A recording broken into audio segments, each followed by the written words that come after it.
There are a few key things to think about when you are establishing your buying criteria. I should first say, I guess, that I feel like it's really important to have buying criteria because once you have these set sort of rules, it makes things a lot easier. As leads come in, you know where to funnel them. So it's really important to set that criteria ahead of time. So a few things that I do in the business to figure out what's the criteria going to be is, first of all, think about your market. So you want to know, where are the good areas to flip? Where are the good areas for rental properties? Are there areas being gentrified? Things like that. So knowing your market is a critical piece to that. Another thing is just knowing what your exit strategy is going to be. Are you buying rentals? Are you looking to just wholesale? Are you looking to flip? Because that's going to make a difference in the whole market piece. Where are you looking to buy stuff and what is the exit strategy going to even be? The other thing that you want to think about is what is your pricing sweet spot? And this again plays into knowing your market that I talk a lot about. Once you know where your sweet spot is, so I know for me, my sweet spot is under 200K and above 100K. So 100 to 120 is where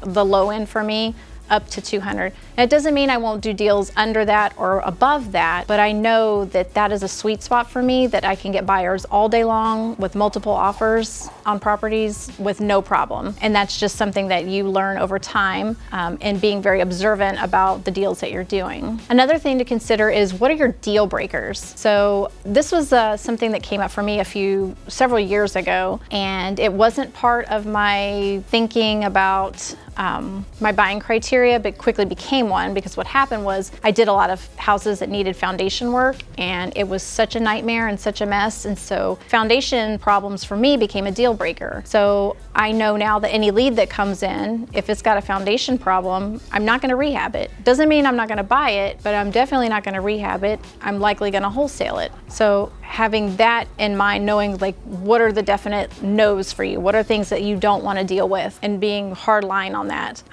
is really helpful. And then the final thing would just be to know, what is your average profit for these different exit strategies? I know that in my business, an average profit on a flip is about 30 to 35K, and I know that on a wholesale deal, it's 12 to 15K. So knowing that, when we analyze the deal and we come up with this criteria, we know that, okay, well, I know that I want to be in this part of town, and I know I want it to be this level of a rehab, and checking all those things, checking the market, checking days on market is important too. If it's something that's going to sit for a really long time and I have to rehab it, that's a lot of cost out of pocket, so that would probably be something I'd want to wholesale. So when you take all of those things into an account, then you can figure out, what are my criteria for each of these things? What is my rehab criteria? What is my wholesaling criteria?